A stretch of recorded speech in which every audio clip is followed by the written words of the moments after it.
Hello! In this demo, we'll show you how to achieve preemptive threat detection with ArcSight SecOps platform.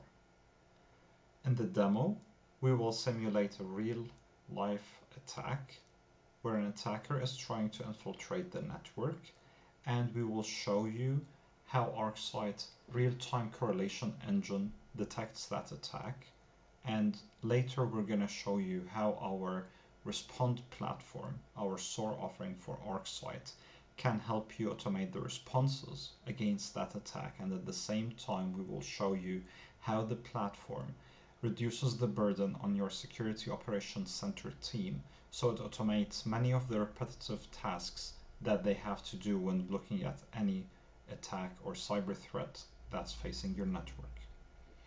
In the demo, we have an attacker who's going to go and attempt to test and challenge the Security Operations Center team of Exceed. The attack plan of the attacker consists of 4 steps. The first step is doing reconnaissance, and as the attacker happens to have some sort of default lists of FTP accounts, they're interested in performing a horizontal port scan against the public-facing IPs of Exceed and trying to find which servers has an open FTP port. After finding the open servers, then against the servers, the attacker is going to attempt a brute force attack with a list of widely used credentials, usernames and passwords. After finding an account that they can use to log in into the server, the attacker's plan is to upload a malicious file, place it on that FTP server, and then send an email to the users of Exceed. And the attacker believes that as the file resides on the FTP server of the company, users will be less suspicious about that file when they go and open it. But when they open that file, it will have some malicious code that will go and run on the victim's machine, so the attacker can go and compromise that victim's machine. Let's see how things will go. Let's see how ArcSight is going to be able to detect that attack through the entire steps. And then we will conclude by showing you how you can automate the response and facilitate the response using ArcSight Respond, where if you automate the response at an earlier stage, this means that the attack will not continue any further. Let us go and show you that, and let's explore the benefits that you will achieve from ArcSight SecOps platform with that. The first step, which is reconnaissance, the attacker is going to use a known tool, which is Nmap, to find which hosts or which public IP addresses NAT to a server that has an FTP service open on it. Before we carry on with the attack, let's go and check how things look like at ArcSight platform now.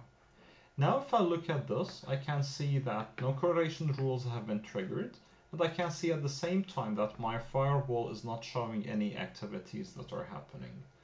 At the same time, if I go and look at my active lists are some sort of a watch list that run in memory, and in these active lists I don't have any details. And for example, my reconnaissance list is going to hold the IP addresses of machines that are trying to perform reconnaissance against my network. So from here, let us go and look at the attack and see how things are going to go. Here, the attacker is going to use Nmap, and he's going to run the attack against the public-facing IPs against port 21. When the tool starts, it's going to go and start the hosts that are in the range. And here we can see that the attacker have detected a server with an open port. That's the server ending in 2, and that server happens to have an open FTP service, or it has the FTP port open on that server. As soon as the attacker have carried on that attack, maybe they have been successful at some point, but at the same time, the security operations team have been able to detect that activity as it's happening. The IP was detected and it have been populated in the reconnaissance list. And at the same time, if we look at our active channels, we can see the stream of events related to that scanning, where we can see that here we have detected an allow that happened on the same host ending with .2, and at the same time we can see all the scan attempts that have been happening. Also, we can see that a correlation rule have been triggering, where it have been triggering against the port scans that have been detected. This rule has multiple actions. So when it triggers, it goes and populates the active list, which holds the IP addresses that are involved in a reconnaissance attempt. At the same time, this correlation rule triggers our respond platform, the sort platform, to start investigating this even further. Towards the end of the demo, we're going to show you how SOAR have been handling this at the back end. Now let's carry on with the brute force attack. In the brute force attack, the attacker is going to use the credentials list that they have to go and attempt to log into the server. The attack is happening here using encrack, and when the attacker starts running the attack, it's going to start with the scanning with the credentials against the server. And as we can see over here, the system have managed to find some credentials that can be used to log into the server. That's the username FTP user and the password change me. Apparently the user did not know what change me means and did not change the credentials of that account. While this scan was happening, we can see in ArcSight that this have been detected as well. So we have been detecting brute force attempts. The target have been this server, the server that has the FTP service. And if we look at the FTP events, we can see here how the login have been happening all the time, where it have been targeting the FTP user and FTP accounts. And then we can see how every attempt have happened and what was the outcome of that attempt. And here we can see a login was successful against FTP user.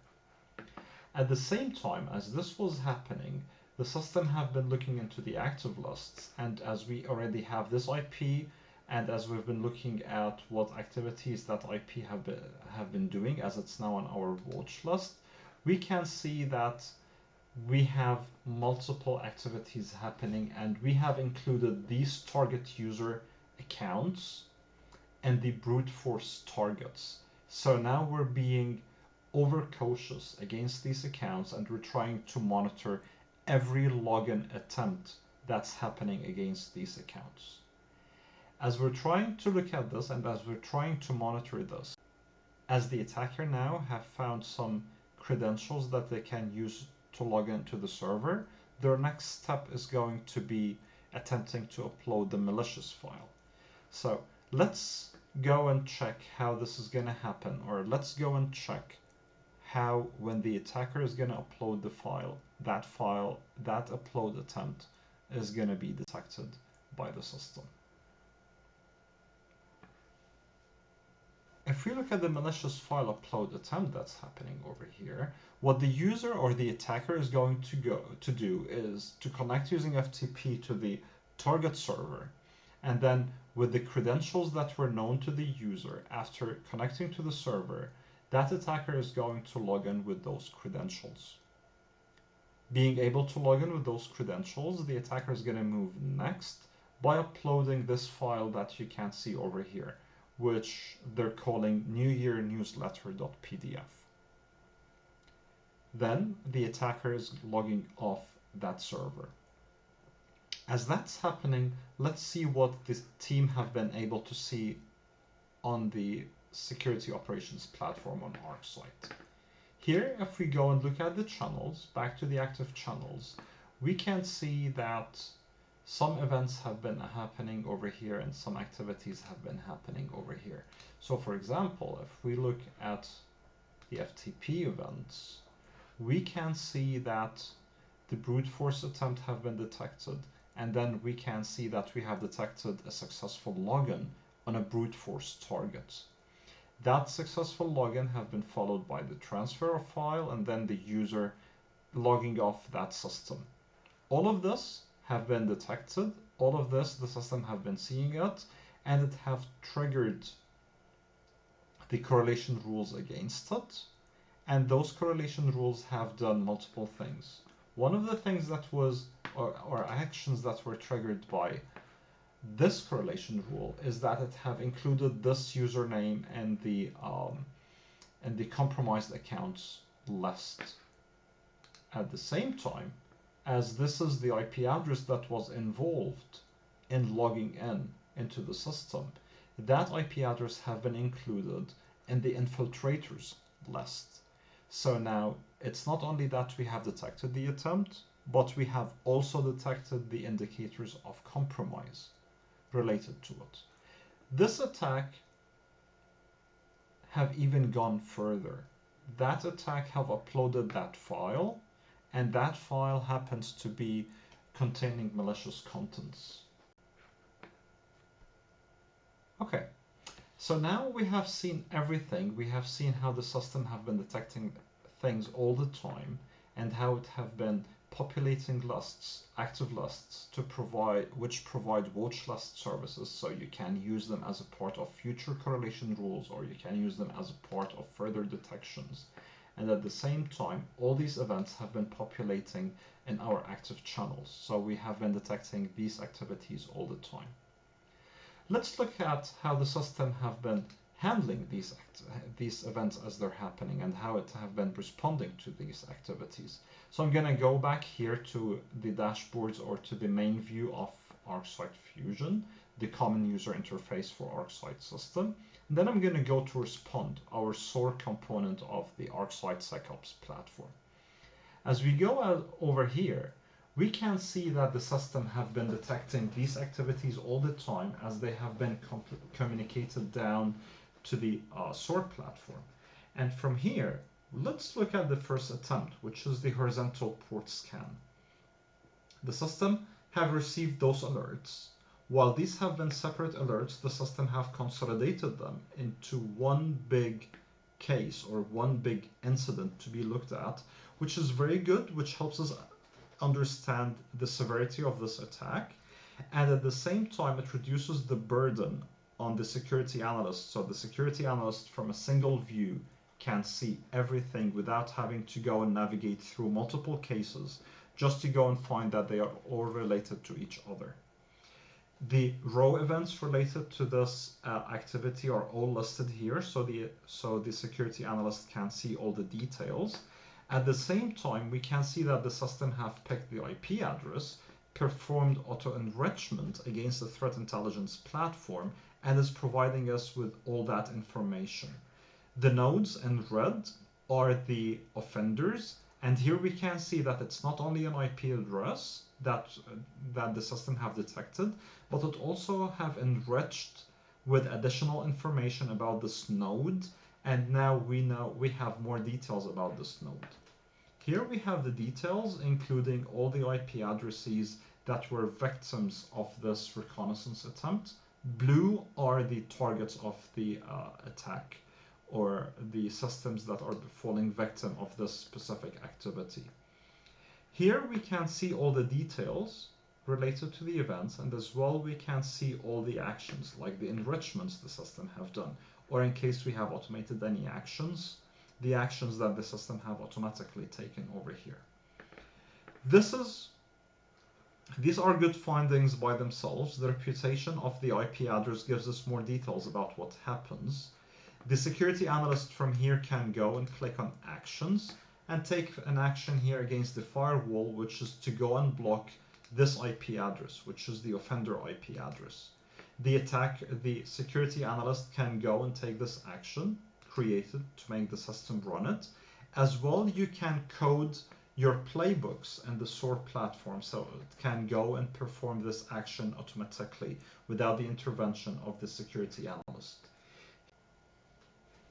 So here, what we can see is that this incident of FTP brute force attack have been detected by the system as well, and the system have been looking at it and enriching it.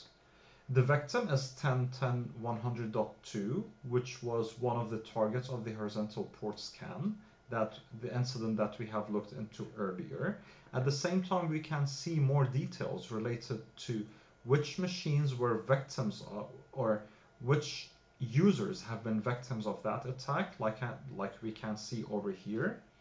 And we can see the nodes in red here, which are indicating the source address and additional IOCs related to that source address. At the same time, the nodes we can see in amber over here are auto-enrichment results. That's why they are in amber, and they show which links are related to that, which URLs are related to this specific offender.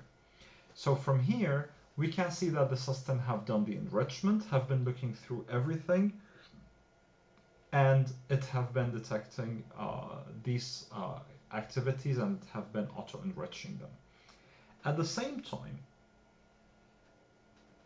or what we can do over here is that now that we can see this is a malicious IP that's trying to do the attempts and is trying to do brute force attempts against our hosts, we can take the same action, which is go and block that specific IP address as it's trying to attack our network.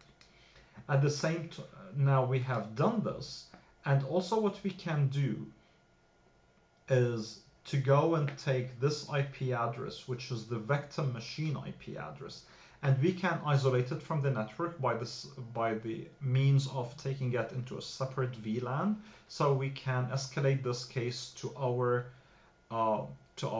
blue team, for example, so they can go and look into the system and what's really happening, or what really happened on that system over here, and what's the extent of the incident. But what's interesting, and how we can see the threats as they're happening, is that a successful login have happened against a brute force target. This is the same, this is one of the accounts that was involved in the brute force attempt, and we can see how the enrichment have been happening over here. This is a brute force target system, brute force target user that have been targeted by a malicious IP address, and we need to look into this, we need to investigate this. But before we investigate this any further and escalate it to the next level of security analysts, actions need to be taken. First of all, we need to block this user account, or to lock this user account, so no further damage can be done. And the analyst can easily do that by going to actions, selecting FTP service, and then selecting disable user account. As the username is already known, that action is already auto-populated with this username, and we can just click on create action and make this action run. In reality, you can automate your playbooks so they can take this action automatically, and they can go and block this activity. Here we can see something else the system have detected, which is a malicious file upload.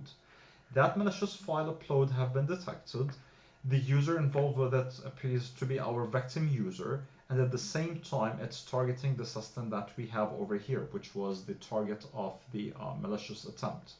The system have looked into the hash of this file, and as it's looking into the hash of this file, it will query it, it will get the information, and it will tell us how malicious this is, or how malicious the uploaded file is. The concern we have over here is that this is a port scan attempt that have started.